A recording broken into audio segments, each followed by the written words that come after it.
Back in 2022, I went through a drawn-out and ill-tempered breakup with my then fiancée, Savannah.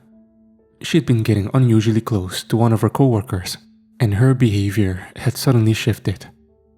I accidentally overheard one of her phone calls, revealing that the two of them were in fact having an affair.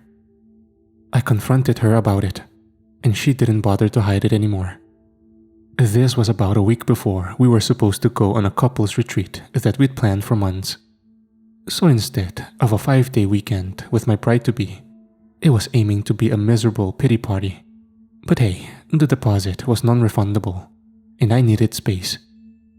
I decided to go on my own while she packed her things. I couldn't bear to watch our life being put into boxes. I headed for Alaska. Now, one might not think of Alaska as the first place to go for a vacation, but there are some amazing ski resorts up there. There was this one place that had a little bit of everything: a main lodge with a bar, a restaurant, and a gym. Nothing huge, but more than expected. Savannah and I had rented one of the many two-man cabins, complete with a built-in sauna. The thing cost an arm and a leg, but it came with complimentary champagne. So what the hell? I got there on early Thursday morning. I checked in and explained to the receptionist that there wasn't going to be a second person joining me. It earned me my first sympathetic look and an involuntary, "Oh." I was shown to my cabin. It was in a cluster with 6 other cabins, a straight walk from the ski lifts. One of the staffers showed me how to work the sauna, bucket and all, where to find linens, and how to order room service. Then they handed me the keys and sent me on my way. Savannah and I got the place a little cheaper because of how far in advance we booked, so we had no idea that it was going to be such a rough winter. There had been a constant overcast for about a week, and we'd book a little earlier in the year than one should, meaning it was oppressively dark outside. Even at the height of noon, all I saw was a grey-washed sun peeking through layers of clouds like a shy schoolboy. There were a couple of others there though. In the cabin straight across from me were a pair of what can only be described as socialite hipsters. A man and a woman in identical haircuts and matching outfits. They had customized prints on their shoulders with their Instagram tags. At first, I thought it was some sort of joke, but every single time I saw them together, they seemed to enjoy themselves immensely. Kinda made me feel bad for thinking less of them, to be honest. There were 2 men in their 50s. They weren't an obvious couple at first look, but you could kinda fill in the blanks to draw your own conclusions. I think they just wanted to get away. They didn't even bring any skis. They seemed pretty chill, spending most of their time enjoying the amenities of the lodge. There was one final couple next door, a man and a woman in their early 40s. I got the impression that they were parents enjoying a weekend away from their kids. They talked on the phone a lot and had to repeat themselves, referring to your sister and your brother in a way that only a stern parent could. I caught their names as Tyler and Ginger. But out of everyone there, I think I was the one who stood out the most. This whole cluster was intended for couples, but the staff didn't have the heart to ask me to move. It was clear that something had gone wrong, and they just wanted to look after me. I got a complimentary breakfast, a couple extra chocolates on my pillow, and they always had this apologetic tone when speaking to me, like they were afraid that I'd break. To be fair, a couple of times, I did. That first day, I spent most of my time in bed. I wasn't even tired. I was just hurting from all the empty space and lack of noise. I kept going back to my socials to see if Savannah had posted anything. I kept updating over and over again. It was well over 7 p.m. when I realized I'd spent all day doing nothing but wallowing in misery. I decided that I was gonna at least try to make the best of it. I let the battery on my phone run out and left it empty while I headed for the bar. I didn't spend too much time or money, but just enough to get a chat in with some of the guests. There were single people and friend groups there too, but only about a handful.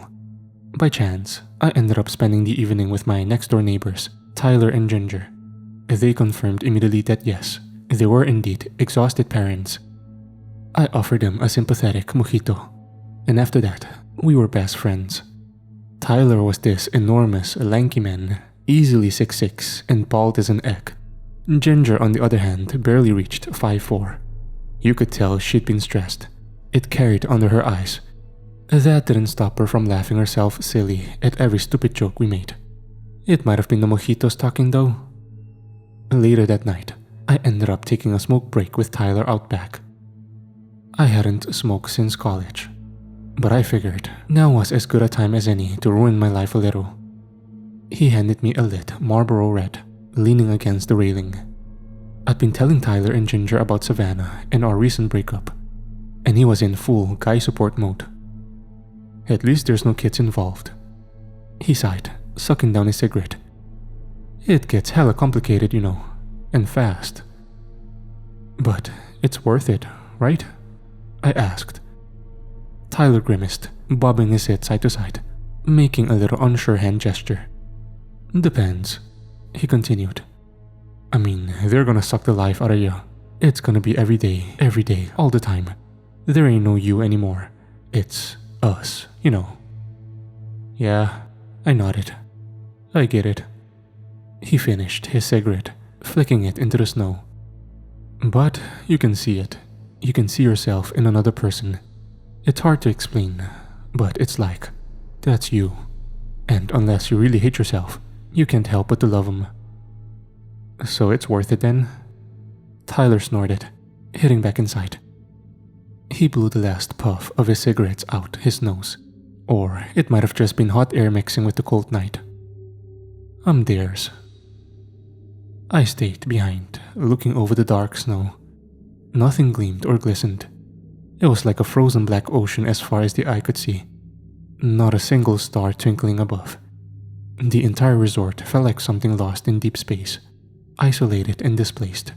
A monument to comfort in a subdued wilderness. I could see the others debating what song to put on for karaoke. They were gonna drag me up there eventually too. I didn't mind that much. I can do a decent Killer Queen. I turned back towards the endless snow a final time. And I swear, something glimmered. And it wasn't the snow. Eyes? I woke up close to noon the following day, the result of one too many drinks and not a single alarm set for the first time in years. I drank what felt like a bathtub's amount of seltzer, threw up, and grabbed some takeaway lunch from the restaurant. Got my wallet back too, not that I'd noticed ever losing it. As I headed out, one of the receptionists stopped me. She gently grabbed my arm, excusing herself. "Did you see a woman here last night?" she asked. About 5'7", dark eyes, blonde hair? No. Was she here with anyone? That's what I'm trying to figure out. She smiled. We think there's an unregistered guest. She's not your missing +1, is she? I shook my head, causing a temporary motion sickness. I reassured her that I hadn't seen anyone matching that description and promised to let her know if I did. It was strange. She seemed a lot more worried than I thought one might be about an uninvited guest. I took some time to actually go skiing that day. There's something mind-clearing about plummeting down the slopes without a care in the world. No one to break your stride. Free rein as far as the eye could see. I lost track of time and ended up spending a little longer than anticipated. That evening, I got to the restaurant just as they were about to close. I managed to sneak in an order for a plate of chicken carbonara. But I was the only guest left eating something. The others were at the tail end of dessert. That's when I heard some commotion from one of the other tables. Looking up, I could see the two men from the other couple's cabin. It was a proposal. The whole lodge erupted into cheers. Free drinks from the bar, hugs and kisses all around, and I was stuck sitting there with my plate of pasta. To round out the proposal, there was a short firework display outside. Blue and green rockets against the coal black sky, lighting up the snow like sand dunes of emerald and sapphire. It was beautiful, and I didn't even get a good look of it. As guests funneled back inside, I finished my plate. I was about to go congratulate the couple and join the budding party when I heard a knock. The restaurant staff were too busy closing up to notice it, but I saw someone outside. She couldn't have been older than maybe 20? 21? She wore a thin black nylon jacket and a trucker cap, resembling some kind of catering crew. She gave me a little hand wave, pointing to the door. "You mind letting me in?" "Sure, yeah." Strange. The glass door was already unlocked. I thought she might have been locked out. "Thanks." She smiled. "Must have pulled at it the wrong way. Sorry." She pushed past me, but turned with a smile as she did. Her eyes weren't just a dark brown. They were almost black. "You should join us." She smiled. "It's gonna be fun." She disappeared into the bar crowd. Her smile faded behind a blonde ponytail the second she thought I wasn't watching. It took me a moment to realize she matched the description of the woman the receptionist had been asking me about. I tried getting a hold of a staffer, but they were running about like headless chickens.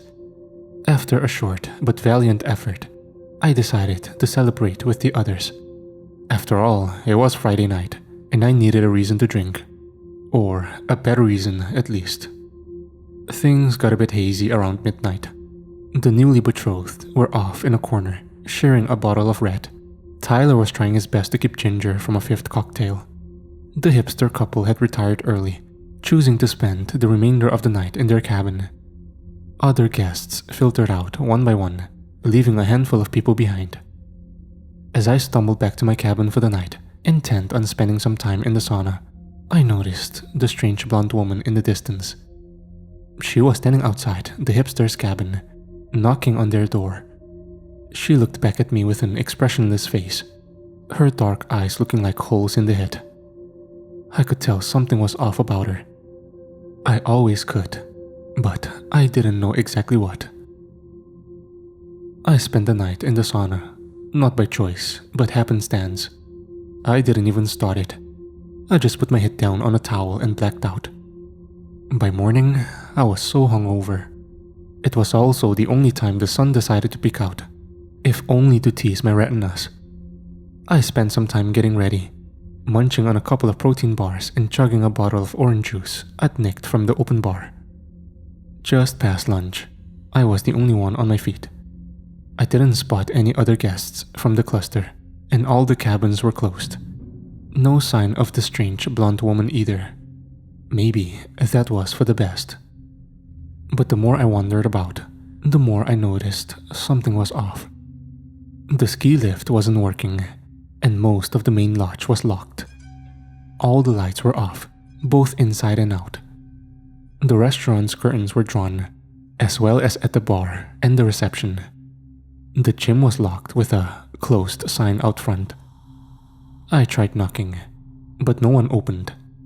I tried the main lodge and the other cabins. Nothing. I looked all over the resort, but it was all empty. The parking lot, the maintenance shed, changing rooms, everything was either locked up tight or empty. Something must have happened. One of the side entrances leading to the restaurant kitchen was not just locked, but chained up. Going back to my cabin, I checked my phone, only to remember that I'd let the battery drain. There was no power to charge it. The temperature was also going down, fast. It didn't take long before I had to bundle up with a jacket, even indoors. By the time I realized I'd run out of options, the sun was already setting. I sat on my bed with my legs huddled up against my chest. Looking out the window, the snow had stopped glistening as the sun had, once again, wrapped itself with a cloud cover. That's when I realized what had bothered me about that strange woman the other night.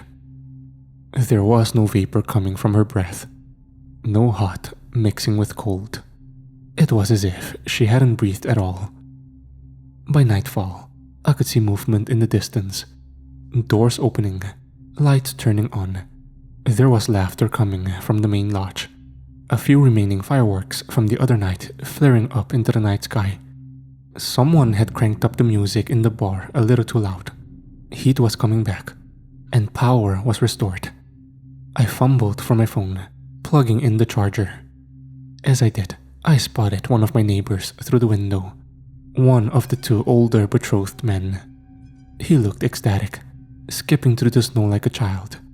He lost his glasses as he haphazardly threw snow into the air, leaving an arc of snowflakes slowly tumbling back to the ground. I walked up to the window, ready to call on him. I wondered where his fiancée was. But I only had to wonder for a moment. His fiancée was dragging the hitless corpse of the hipster woman behind him. Colorful jacket and all. I crouched down, covering my mouth with my hands. I didn't want to scream to slip out. I could hear my chest pounding in my heart, making me twitch with every beat. I felt my cheeks flush as my tongue went dry. They dragged the body through the snow, their hands and faces covered in red. There was a long trail of blackened blood reaching all the way from the hipster cabin to the middle of the field. The two betrothed kissed, laughed, howled, and cheered. They waved at someone off in the distance, screaming with joy. And there was no vapor coming from either of them, no hot air mixing with cold. They were cold as ice, and just as pale. I saw it all from my bedroom window. Cleaners hanging bloodied linens out the windows like war banners. A woman throwing torn body parts off the roof of the main lodge. A gang of 4 restaurant workers set fire to the maintenance shed, dancing around it like shrieking primates. The receptionist, who talked to me earlier, was wandering in a circle out near the back entrance. She had knives stuck through her arms and throat, but was moving around like it was nothing. Her back straight and her movements precise. Predatory. There was a glow in her eyes, a reflection of the raging arson. The pity at once seen in them were long gone. I frantically dialed emergency services. As soon as the call connected, my mind went into a lockdown. I couldn't decide whether to scream or whisper, so I ended up doing this strange wheezing. I had to repeat what I said 3 times to even identify myself. I had no idea what I even stuttered after that. But I managed to give them an address. I think I got the point across. People were dead, and things were on fire. There was a knock on the door. My immediate reaction was to toss my phone halfway across the floor. I never hung up, I think. I figured whoever was outside might have heard the noise and came to investigate. "Would you mind letting me in?" The same voice as the other night. The blonde woman who I'd opened the door for at the restaurant. This time, I didn't move. I didn't answer. "I thought I checked this building." She chuckled. "Where have you been hiding?" There was a whisper. Someone was with her. Then, a giggle. "You slept in the sauna? No wonder we didn't see you." I looked for something to defend myself with. There was a fireplace, but it was only decorative. There wasn't even a fire poker. I grabbed my empty bottle of complimentary champagne. It was heavy enough to cause some damage. But as I looked at the closed door, all the fight ran out of me. There were so many of them out there. I counted 9 in total, surrounding the building. Dark shadows pressing up against the window, none of which were fogging up the glass. Not a single breath, not one. "It'll be quick." Her voice was muffled, but only barely. It would be so easy for them to break through. It was just glass. And yet, none of them did. "Open the door." Of course, I didn't. I grasped the bottle tighter, hoping against hope for them to just leave. Instead, there was another knock, a slap on the windows. A few familiar faces with an unfamiliar glow in their eyes looking my way.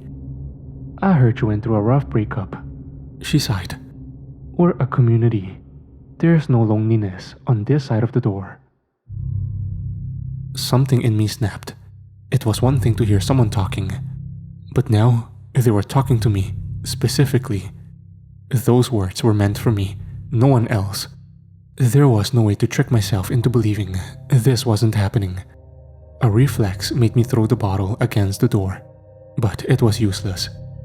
The bottle thumped against it and rolled away. They all erupted into laughter. A bloody handprint slapped against the window. Then another. Then an eager tongue licking it up like a thirsty cat. "All right," she laughed. "Then we'll make you come to us." The restaurant workers in the distance stepped up. They were using empty beer bottles from the other night, filled to the brim with a rag on top. Molotovs. I didn't have time to go for my phone, and I couldn't leave. The first place I could think of was the sauna. It was at least heat resistant. It could buy me some time. I hurried into the sauna as the first heat wave pushed the door shut. Bottles were being thrown through the windows, shattering against the bedroom floor. They cheered, singing a scream rendition of London Bridge at the top of their lungs, blood-curdling falsettos. 6 bottles, one by one, added to an inferno. The smoke was already billowing into the sauna, staining my lungs. There was no option left. I had to get out. I'd die if I didn't. I dipped my sauna towel in a bucket of water and wrapped it around my head. I tucked my arms into my jacket, covered my face, and considered my route. The shortest way was the window facing the rear, a sharp turn to the left, and then straight forward. I plotted it, I envisioned it, and as laughter drowned in the crackling flames, I felt my tears grow warm. And I ran.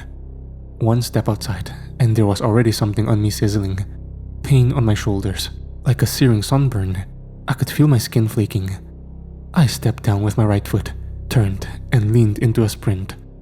It wasn't a conscious decision. I wasn't as much running as falling with purpose. And as I crashed through the window and air surged out around me, I threw myself into the snow by force of body weight alone.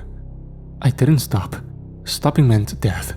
Instead, I kept sprinting forward in a pace that knocked the breath in and out of my lungs like a piston.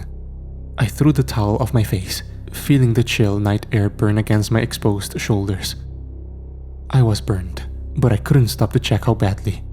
Most of them were too busy howling and cheering to even care.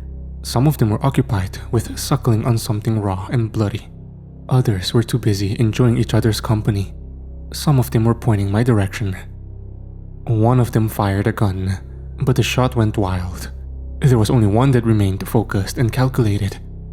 This wasn't a game to her. This was survival. I made my way around the side of the main lodge, following a blood-splattered trail in the snow. The ground was clustered with miscellaneous furniture thrown from the second-floor window. I could see breathless faces peering out at me, but they didn't seem to care.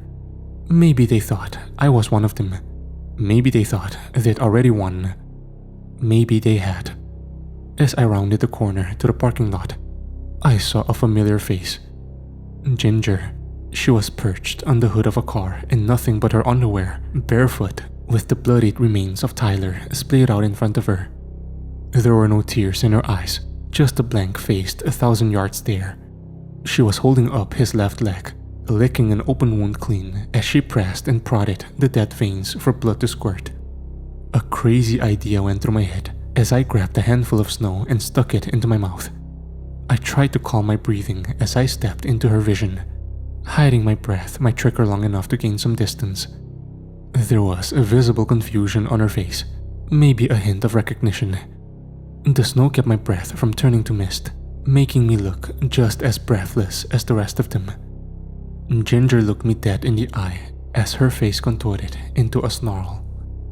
"He's mine! Mine!" she shrieked.